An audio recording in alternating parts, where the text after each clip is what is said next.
He didn't make it easy for himself, but he got the job done in the end. What a fantastic season we witnessed, with the championship going down all the way to the wire between 3 drivers, and it ended with Lando Norris as the new Formula 1 world champion after 24 grueling races. It's a shame that 2 of the 3 contenders had to walk away as losers, because all of them deserved to be champion this year. Max for against all of the odds, fighting his way back into contention and just narrowly missing out on a 5th consecutive world championship, and Oscar for a superb year as well. They have all given us an amazing spectacle to watch, but there can only be one winner, and in 2025 it is Lando's year. It's fair to say that the season finale wasn't exactly a thriller. It was tense and nail-biting at times, but putting that to one side, let's just focus on Norris and how he's managed to silence all of his critics to achieve his lifelong ambition to be crowned world champion.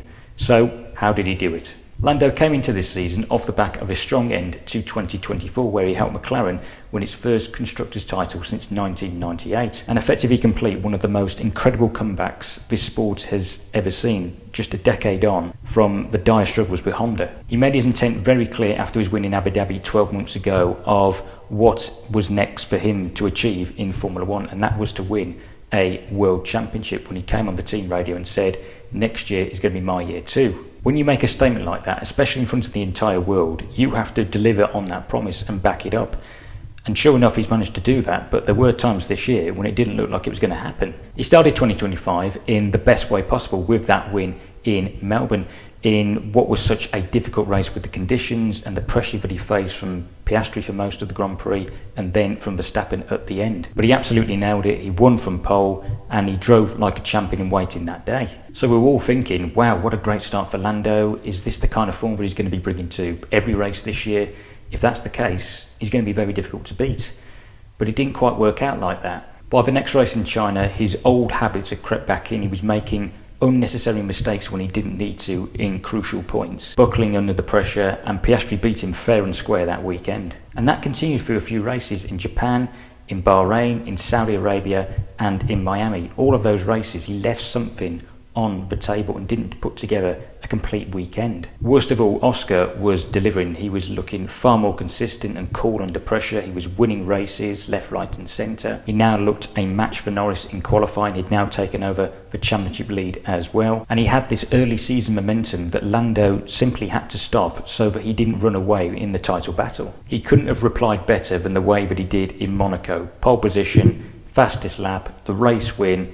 It was without a doubt his best performance since the opening race of the season. But again, he wasn't able to follow this up at the next round in Spain, and it was Piastri again who took the spoils. Then came Canada, and we all know what happened there. It was easily McLaren's least competitive race at that point in the season. I mean, both of their drivers were fighting over 4th place rather than the win that they had done at pretty much all of the other races. But the crash itself was clearly Lando's fault, and he accepted that. He took it on the chin.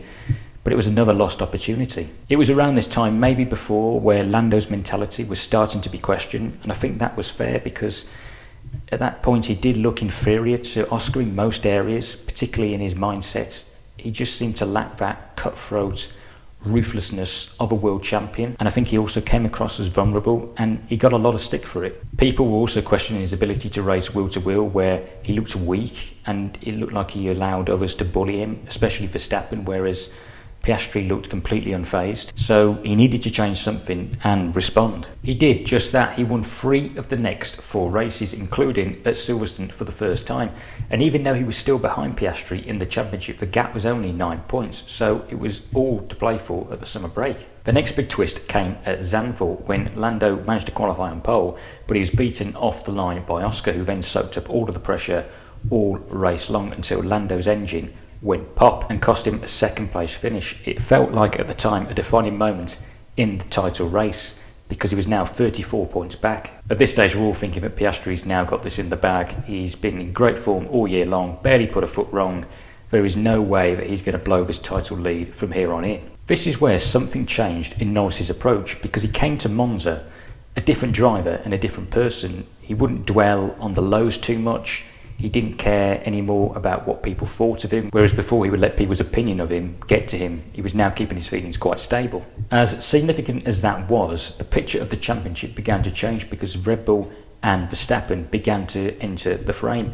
and Piastri's close to perfect season began to disintegrate out of nowhere. But when Oscar retired in Baku, Lando did not take advantage of that, and he only finished one position ahead of him in Singapore, so he needed to do much more if he was going to crank up the pressure on his teammate. The problem was Max just kept getting stronger and stronger and worked his way into the title battle, so Norris couldn't just focus on Piastri because he had to keep one eye on Verstappen as well as the points gap narrowed. So Mexico and Brazil could not have come at a better time for him. He couldn't have put together two better weekends if he tried. He dominated both of them, bagged maximum points, and as a result he reclaimed the lead in the Drivers' Championship, and all of a sudden he was now looking the favourite for the title. He'd found his form at exactly the right time. This was the Lando Norris that we'd all expected to see far more often in 2025. And he went to Vegas with a chance to make it almost certain that he would win the championship. But then another twist. He took a big hit with that disqualification that lost him a crucial 18 points that he really could have done with. So it went on to Qatar, and there he never looked comfortable. He looked very shaky right at the point where the championship was a possibility for the first time. And he just wondered if he was going to slip back into his old ways and let the pressure get to him at this crucial stage of the championship, with the title now going down to Abu Dhabi in a three-way fight between him, Verstappen and Piastri. Lando clearly had some sort of game plan in his approach, because he never showed that the magnitude of what was at stake was phasing him at all. He was just focused on the job in hand, and I think that did play a key role in his weekend. He again did look a little shaky, particularly in qualifying, but he did manage to qualify in the front row behind Verstappen and ahead of Piastri. But his performance on race day was exemplary. He did exactly everything that was required of him to get over the line and seal the championship, even when the pressure was very intense at times. I thought personally it was a champion's drive. He played the percentage game. He took risks when he needed to, especially when he fought Tsunoda, which I know has sparked a lot of debate. Should he have been given a penalty? Was he lucky to get away with it? I think in a way he was. But I think what saved him was Tsunoda's erratic weaving. And credit to Verstappen and Piastri, they drove brilliantly and did not make it easy for him on the day or over the season. And what was nice is that they were very graceful in defeat.